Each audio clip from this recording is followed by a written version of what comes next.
राजा भैया के सामने अखिलेश का महिला कार्ड, कौन है ज्योत्सना सिंह? कुंडा का किला क्या इस बार होगा सबसे बड़ा खेला? गुलशन यादव के बाद अब सांसद प्रिया सरोज की सहेली दिखाएंगी दम।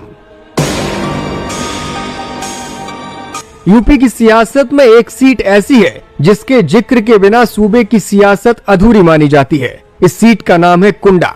कुंडा जो रघुराज प्रताप सिंह यानी कि राजा भैया का अभेद किला रहा है, जिसे पिछले 3 दशकों से कोई भी नहीं भेद पाया। लेकिन साल 2026 की शुरुआत के साथ ही कुंडा की फिजाओं में एक नई सुगबुगाहट सुनाई दे रही है। समाजवादी पार्टी के चीफ अखिलेश यादव ने राजा भैया को उनके ही घर में घेरने के लिए नया प्लान तैयार कर लिया है। कुंडा की सियासी गर्मी की पूरी कहानी आपको बताएंगे, लेकिन पहले अखिलेश यादव के किस एक्शन की वजह से योगी सरकार को रिएक्शन देना पड़ा है, ये समझिए। दरअसल 4 जनवरी को अखिलेश यादव ने ट्वीट किया था, जिसमें आउटसोर्सिंग कंपनी पर अभ्युदय योजना में भारी गड़बड़ी का आरोप लगाया गया था। इस ट्वीट का असर आज देखने को मिला। योगी सरकार ने बड़ा एक्शन लेते हुए आउटसोर्सिंग कंपनी अवनी परिधि पर एफआईआर दर्ज कराई है। आरोप यह है कि अपात्र अभ्यर्थियों को कंपनी ने नियुक्ति दी। फर्जी दस्तावेजों के आधार पर ये नियुक्तियां दी गई हैं। इस एक्शन के बाद सपा नेताओं का दावा है कि अखिलेश यादव की वजह से योग्य अभ्यर्थियों को अब न्याय मिलेगा। चलिए बात करते हैं कुंडा की। पिछली दफा सपा ने गुलशन यादव के भरोसे राजा भैया के खिलाफ ताल ठोकी थी, तो इस बार महिला कार्ड खेलने की तैयारी अखिलेश यादव ने कर ली है। इस बार जिस नाम की चर्चा है वो कोई बाहुबली नहीं, बल्कि एक युवा और शिक्षित चेहरा है। नाम है ज्योत्सना सिंह। सूत्रों के मुताबिक अखिलेश यादव कुंडा में इस बार ज्योत्सना को उतारने की तैयारी में है। ज्योत्सना सिंह एमिटी यूनिवर्सिटी से मास कम्युनिकेशन की पढ़ाई कर चुकी हैं और बेहद ही पढ़े लिखे बैकग्राउंड से सामने आती हैं। उनकी पहचान सिर्फ उनकी डिग्री नहीं, बल्कि उनका परिवार दशकों से प्रतापगढ़ की सियासत में सक्रिय रहा है। पिता राजकुमार सिंह और उनकी मां दोनों ही ब्लॉक प्रमुख रह चुके हैं और वर्तमान में उनकी मां सपा महिला सभा की जिला अध्यक्ष भी है।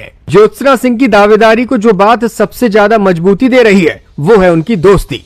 ज्योत्सना सपा की तेज तर्रार युवा सांसद प्रिया सरोज की बेहद करीबी है और आए दिन डिंपल यादव से मुलाकात करते हुए उनकी तस्वीरें भी सामने आती हैं। प्रिया सरोज के साथ उनकी ये दोस्ती सिर्फ निजी नहीं बल्कि राजनीतिक भी है, क्योंकि अक्सर दोनों एक ही मंच पर दिखाई देती हैं। प्रिया सरोज के जरिए डिंपल यादव तक उनकी पहुंच है। डिंपल यादव खुद कुंडा में एक महिला नेतृत्व खड़ा करना चाहती हैं और ऐसे में अखिलेश यादव आने वाले वक्त में अगर ज्योत्सना को चुनावी मैदान में उतार दें तो इसमें कोई आश्चर्य नहीं होना चाहिए। कुंडा में राजा भैया को चुनौती देना इतना आसान नहीं है। आपको याद ही होगा 2022 का वो विधानसभा चुनाव जब सपा ने गुलशन यादव को मैदान में उतारा था। उस वक्त कुंडा की सड़कों पर जो चुनावी गर्मी देखी गई थी वो उससे पहले कभी नहीं देखी गई। गुलशन यादव ने बेहद ही आक्रामक अंदाज में इस चुनाव को लड़ा था, लेकिन वो जीत नहीं सके। भले ही सपा यहाँ से जीत न सकी हो, लेकिन गुलशन यादव ने ये साबित कर दिया था कि कुंडा के किले में अब दरारें पड़ना शुरू हो चुकी हैं। ये किला भले ही अभी मजबूती से खड़ा हो, लेकिन आने वाले वक्त में इसे ढहाना इतना मुश्किल भी नहीं है। चर्चा ये है कि ज्योत्सना सिंह गुलशन यादव के उसी संघर्ष को नए और सौम्य अंदाज में आगे बढ़ाएंगी। एक तरफ कुंडा के राजा का 30 साल का अनुभव है, रसूख है, तो दूसरी ओर सपा का महिला कार्ड है और युवाओं का जोश है। अखिलेश यादव जानते हैं कि अगर कुंडा का किला ढहता है तो इसका संदेश पूरे प्रदेश में जाएगा।